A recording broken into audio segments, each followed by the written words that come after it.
Alright, Doc Pawsitive here at the Paws Veterinary Clinic. And we're here with Speedy! And this is Speedy and Mom Pat. She hadn't seen him for a while because he has been here at the office now for probably a couple of months. This is a great cat. Pat brought him in a couple months ago because Speedy was having issues urinating. He was going to the box, he didn't seem to be able to pee, so she brought him right in, and we figured, you know, his bladder was full, that he was having urinary tract obstruction, that he couldn't urinate.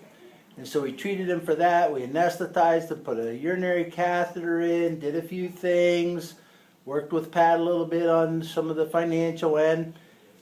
He just wasn't responding well. You know, he would pee, he wouldn't pee, he would pee, he wouldn't pee. He was here for a while. He'd go home for a while. Antibiotics, steroids, medication to stimulate his bladder to contract. He just wasn't responding like they normally do. Well, and then over a period of time we realized, what's going on? His tail was dying off. His tail was getting dead and necrotic, and so you can see here now he has no tail because we amputated it. And when we went to amputate his tail and we shaved him up to amputate the tail, we noticed that Speedy had an injury on his back down near his rump. He had a bite wound that apparently injured his spinal cord a little bit. And that affected his ability to empty his bladder.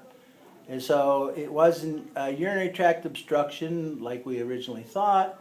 It was due to an injury to his spine, maybe a bite wound of some sort. But he has been with us now for a long time, a couple of months.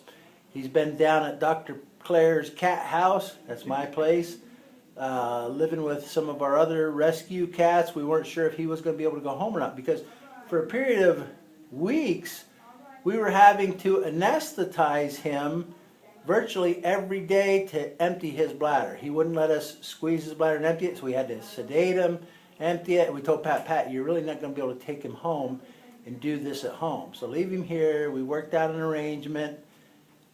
He was improving gradually. Now we said, hey, try him at home. There's obviously a love affair here between Pat and her cat Speedy, so we don't want to keep him out of her place. We don't need him here at our place, so Pat's a happy camper. Speedy is always a happy. This is a good cat. We like him, but we want to get him back home where he belongs. All right, Speedy. Bye now.